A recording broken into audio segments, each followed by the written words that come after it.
Hello friends, आज है 19 जुलाई। ये है ल्यूसेंट ऑब्जेक्टिव जीके। हम पढ़ रहे हैं मॉडर्न इंडियन हिस्ट्री और अभी जो हम एमसीक्यू डिस्कस करेंगे इस चैप्टर का नाम है economic impact of British rule. तो चलिए देख लेते हैं।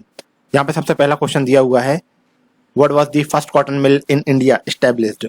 ठीक है, तो पहली कॉटन मिल की बात करी जा रही है कि ये कहाँ पे एस्टेब्लिश करी गई थी। सूरत, मुंबई, अहमदाबाद, कोयम्बटूर। करेक्ट ऑप्शन आपका मुंबई है। क्वेश्चन सेकंड की बात करेंगे। लिखा हुआ है इंडिया के अंदर सबसे ओल्डेस्ट जो ट्रेड यूनियन ऑर्गेनाइजेशन था तो उसका क्या नाम था।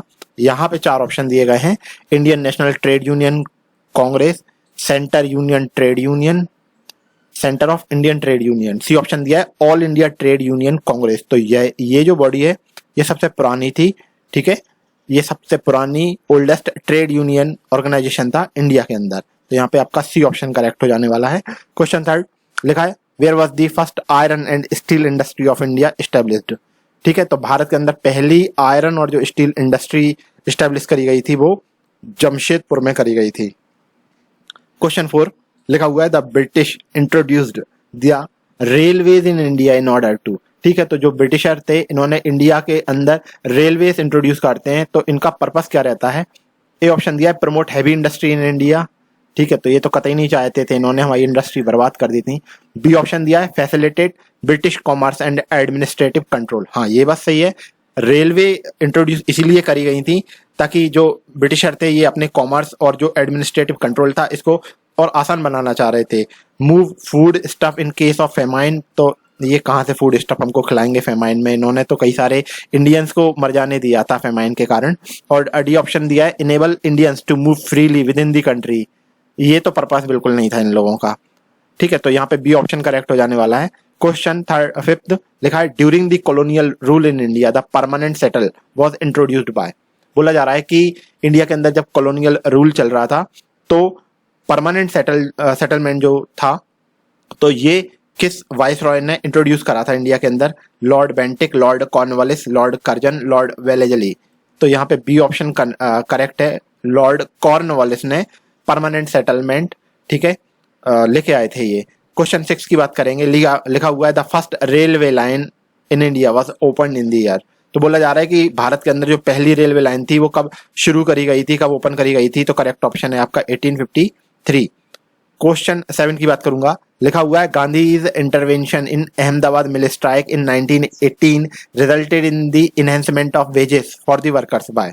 बोला जा रहा है कि अहमदाबाद मिल स्ट्राइक होती है 1918 में।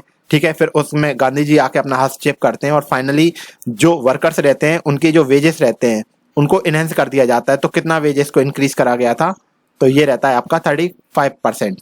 क्वेश्चन 8 की बात करेंगे। लिखा हुआ है the main grievance of the pheasant in the Champaran Satyagraha was regarding the. ठीक है, तो बोला जा रहा है कि जो चंपारण सत्याग्रह होता है 1970 में, तो जो किसान लोग थे इनकी मेन प्रॉब्लम या मेन समस्या क्या थी। पहले लिखा है अबवाब्स ऑफ इलीगल टैक्स। ठीक है, तो ये भी नहीं था, इलीगल टैक्स की समस्या नहीं थी। ऑपरेशन ऑफ लैंड लॉट्स ये भी नहीं था। Land revenue demands. यहाँ पे क्या था, जो चंपारण जो सत्याग्रह हुआ था यहाँ पे तीन कटिया सिस्टम चल रहा था। तीन कटिया सिस्टम के अंदर क्या हो रहा था कि जो लैंड रहती थी और उसके जो 20 पोर्शन है, कितने पोर्शन है 20 पोर्शन है, तो वहां पे तीन पोर्शन के अंदर आपको इंडिगो की खेती करना जरूरी था। तो इस सिस्टम को कहा जाता था तीन खड़िया सिस्टम। ठीक है, और जो किसान थे वो ऐसे क्रॉप्स उगाना चाह रहे थे जो कि उनको फीड कर सकें, लेकिन तीन खड़िया सिस्टम में जो आपके ब्रिटिशर थे तो ये कंपलसरी कर दिया था कि आपको 3 एरिया है इन 20 एरिया। ठीक है, तो हर 20 एरिया का जो 3 एरिया था तो वहां पे आपको तीन कटिया सिस्टम के अकॉर्डिंग इंडिगो का प्रोडक्शन करना था। तो इसके कारण से ये आपका सत्याग्रह लॉन्च करा गया था। क्वेश्चन 9 की बात करूंगा। लिखा है Indian factory act was promulgated. ठीक है, तो ये इंडियन फैक्ट्री एक्ट कब प्रोमलगेट करा गया था, तो ये 1881 के टाइम की बात है। क्वेश्चन 10 में असर्शन और रीजन दिए गए हैं, देख लेते हैं। लिखा हुआ है कि battle of Plassey within half of century. ठीक है, तो बैटल ऑफ प्लासी के बाद हाफ सेंचुरी भी नहीं बीती थी कि जो बंगाल था उसकी जो प्रॉस्पेरिटी थी वो खतरनाक तरीके से उसको धक्का लगा था, मतलब बर्बाद हो गई थी। हाँ, ये बात सही है, बंगाल में ठीक है वो जितना उसमें प्रॉस्पेरिटी थी वो सब बर्बाद हो गई थी। ठीक है, बैटल ऑफ प्लासी के बाद हाफ सेंचुरी भी नहीं बीती थी तब तक। रीजन दिया हुआ है the manufacture of cotton goods the most important item of export from India enormously increased in other parts of India while it declined in India। तो बोला जा रहा है कि जो कॉटन के गुड्स थे, ठीक है, तो इनका जो मैन्युफैक्चर था और इनका जो एक्सपोर्ट था इंडिया से, वो बहुत ज्यादा क्या होता है, घट जाता है। Most important item of export from India enormously increase in other parts. तो ये बोल रहे हैं कि ये जो कॉटन गुड्स का जो एक्सपोर्ट वगैरह था, ये इंडिया के दूसरे पार्ट्स में इसका प्रोडक्शन तो बढ़ गया था, लेकिन जो बंगाल था वहां पे इसका प्रोडक्शन घट रहा था, तो इस कारण से वहां पे बहुत सेटबैक लगा था वहां की इकोनॉमी को। तो ये रीजन तो नहीं है, तो यहाँ पे गलत दिया हुआ है। तो यहाँ पे जब आप सॉल्व करोगे तो ये यहाँ पे असर्शन सही दिया हुआ है और रीजन गलत दिया हुआ है। क्वेश्चन 11 लिखा हुआ है, who among the following Indian freedom fighter made an attempt to estimate the per capita income of India. ठीक है, तो यहाँ पे जो 4 पर्सनैलिटी के नाम दिए गए हैं, तो बोला जा रहा है कि ऐसा कौन सा फ्रीडम फाइटर रहता है जो पर कैपिटा इनकम को एस्टिमेट करने की कोशिश करता है। ठीक है, तो ये पर्सन थे Dadabhai Naoroji, grand old man of India. Question 12 की बात करेंगे। लिखा है, under which one of the following system of assessment the British government collected revenue directly from the farmers.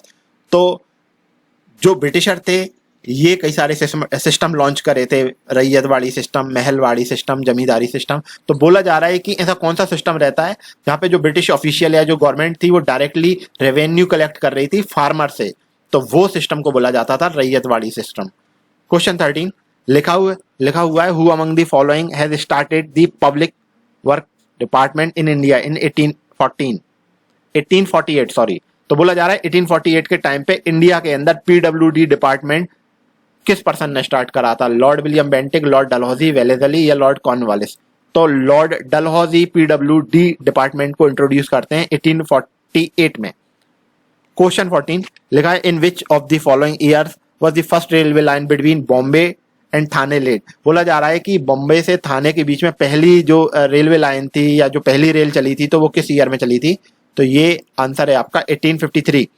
Question 15 लिखा है, the cause of decline of textile industry in 18th century of Bengal in Bengal. तो बोला जा रहा है कि 18th century में बंगाल के अंदर जो टेक्सटाइल इंडस्ट्री थी, ठीक है, तो वो बहुत ज्यादा डिक्लाइन कर जाती है। तो यहाँ पे आपको उनके रीजन बताए गए हैं। पहला लिखा है decline in quality of production, तो ऐसा तो नहीं था, टेक्सटाइल इंडस्ट्री इसलिए डिक्लाइन कर गई थी।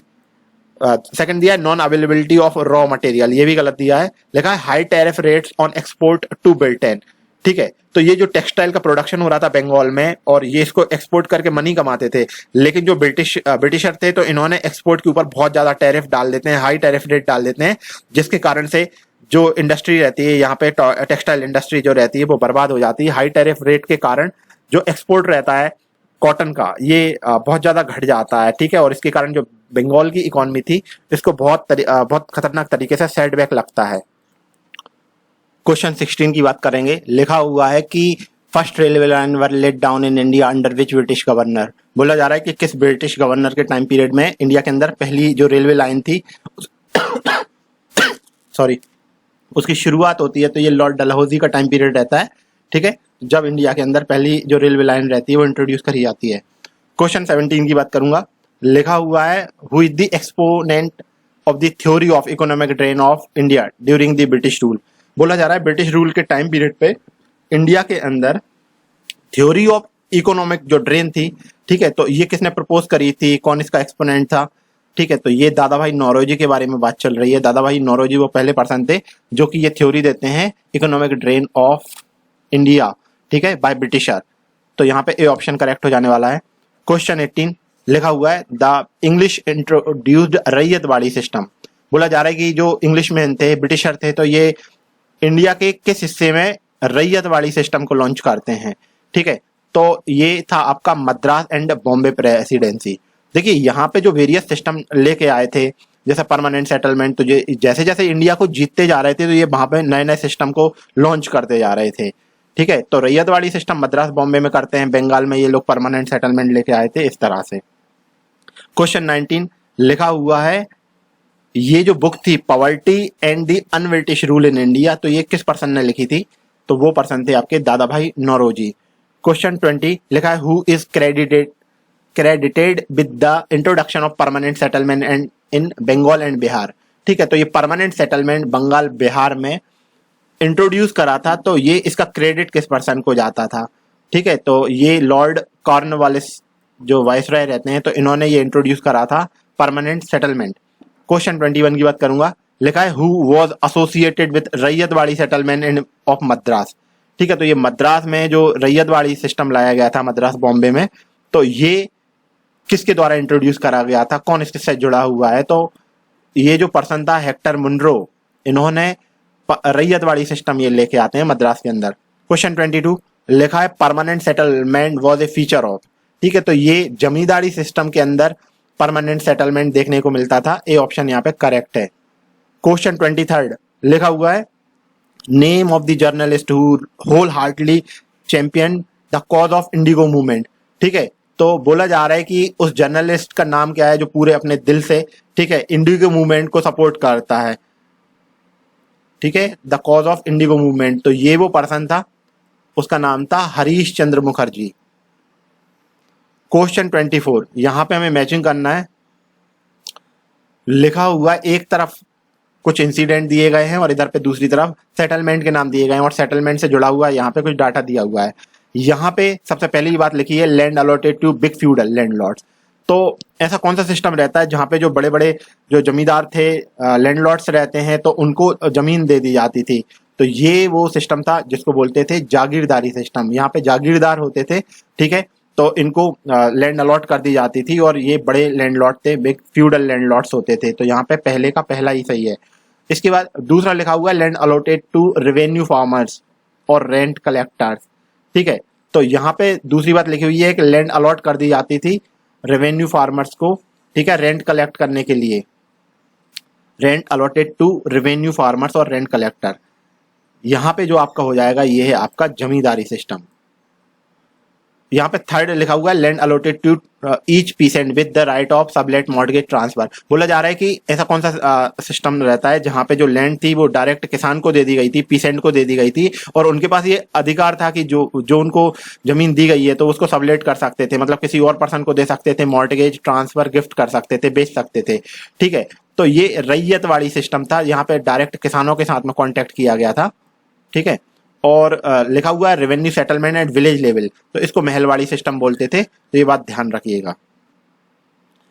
तो इस तरह से जब आप पूरी मैचिंग करोगे तो यहाँ पे बी ऑप्शन करेक्ट हो जाने वाला है। क्वेश्चन 25 लिखा है under the permanent settlement 1793 the zamindar were required to issue pattas to farmers which were not issued by many of the zamindar. The reason was, बोला जा रहा है कि परमानेंट सेटलमेंट 1793 में लाया गया था, तो यहाँ पे जो जमींदार होते थे उन लोगों को फार्मर्स के लिए कुछ जमीन अलॉट करनी रहती थी जिसको पट्टा बोलते थे।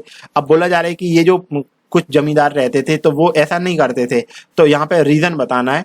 4 ऑप्शन दिए गए हैं। लिखा है जमींदार वर ट्रस्टेड बाय द फार्मर। बोला जा रहा है कि फार्मर जो थे उनका भरोसा होता था जमींदार के ऊपर, तो ये गलत दिया हुआ है। लिखा है there was no official check upon the zamindar, तो इनका कोई चेकिंग नहीं होती थी जमींदार की, ये भी गलत है। थर्ड लिखा है it was responsibility of British government, ये ब्रिटिश गवर्नमेंट की रिस्पॉन्सिबिलिटी थी कि इस तरह से ये पट्टा अलॉट करना। डी ऑप्शन दिया है कि the farmers were not interested in getting पट्टा, तो ये सही रीजन है कि जो किसान थे वो खुद ही इंटरेस्टेड नहीं रहते थे पट्टा लेने के लिए, तो यहाँ पे डी ऑप्शन करेक्ट हो जाएगा। क्वेश्चन 26 लिखा है in India the first bank of limited liability managed by Indians and founded in 1881 was. बोला जा रहा है इंडिया के अंदर ऐसी पहली बैंक का क्या नाम था जहां पे लिमिटेड लाइबिलिटी थी, ठीक है, और जो इंडियंस के द्वारा मैनेज करा जाता था, और जो कि 1881 के टाइम पे इसको फाउंड करा गया था। तो इस बैंक का नाम क्या था? तो ये बैंक थी आपकी अवध कमर्शियल बैंक, तो यहाँ पे आपका डी ऑप्शन करेक्ट हो जाने वाला है। क्वेश्चन 27 लिखा है who among the following use the phrase un British to criticize the English colonial control of India.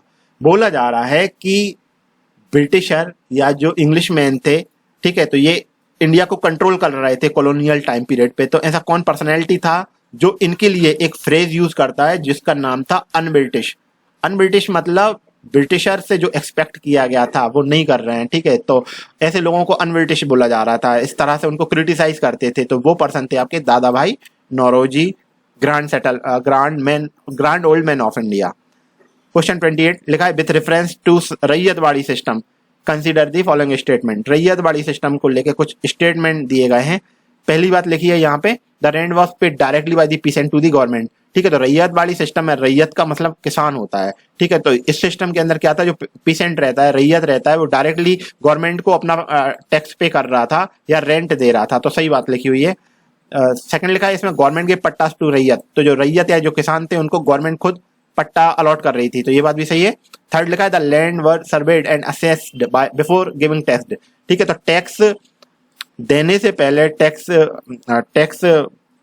देने से पहले कितना टैक्स दिया जाना है, उससे पहले जो लैंड थी तो उसका सर्वे करते थे, असेसमेंट करते थे, उसके बेस पे ये डिटरमिन करते थे कि कितना टैक्स लिया जाना है।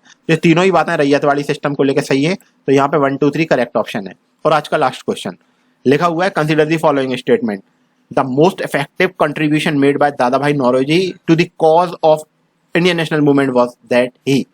बोला जा रहा है कि दादाभाई नौरोजी ने इंडियन नेशनल मूवमेंट में अपना जो कंट्रीब्यूशन दिया था इफेक्टिव तरीके से, तो वो कौन सा था। पहला लिखा है exposed the economic exploitation of India by the britisher. ये बस सही है दोस्तों, ये वो पर्सन थे, इन्होंने क्या है, इंडिया की जो इकोनॉमी थी तो ये उसको रीड करते हैं, उसको जज कर लेते हैं कि इंडिया से जो वेल्थ है उसका ड्रेन हो रहा है ब्रिटिशर के द्वारा, तो इन्होंने अपनी बुक भी लिखी थी जो कि हमने अभी डिस्कस भी करी थी। ठीक है, इकोनॉमिक ड्रेन करा था, मतलब जो ब्रिटिशर कर रहे थे। इसके अलावा इन्होंने एक बुक लिखी थी, poverty and un-British rule in India, तो ये भी दादाभाई नौरोजी थे, तो ये पहला स्टेटमेंट सही दिया है। दूसरा लिखा है interpreted the ancient Indian text and restored the self confidence to Indians, confidence of Indian. बोला जा रहा है कि जो इंडियन टेक्स्ट था एंशिएंट टाइम का, तो ये उसको इंटरप्रेट कर देते हैं और इंडियंस के अंदर सेल्फ कॉन्फिडेंस को रिस्टोर कर देते हैं, तो ये गलत दिया हुआ है। थर्ड लिखा हुआ है stressed the need for eradication of all the social evil before anything else. इनका कहना था कि समाज में जो बुराइयां फैली हुई हैं तो इनको सबसे पहले एरेडिकेट करना है, इस बात पे इन्होंने बहुत ज्यादा फोकस करा था, स्ट्रेस दिया था। ठीक है, बाकी सारी चीजें बाद में करी जा सकती, ऐसा इनका कहना था, तो ये बात भी गलत दी हुई है। तो यहाँ पे केवल पहला स्टेटमेंट सही दिया हुआ है, बाकी सारे स्टेटमेंट गलत हैं, तो यहाँ पे आपका ए ऑप्शन करेक्ट हो जाने वाला है। दोस्तों हम डिस्कस कर रहे थे economic impact of British rule in India. ठीक है, तो ये हमने डिस्कस कर लिया है और फिलहाल के लिए बस इतना ही, स्टडी करते रहिएगा। इससे आगे जो चैप्टर है socio religious movement in 1920 century, तो ये हम अगले लेक्चर में डिस्कस करेंगे। फिलहाल के लिए बस इतना ही, स्टडी करते रहिएगा। Thank you very much, thank you.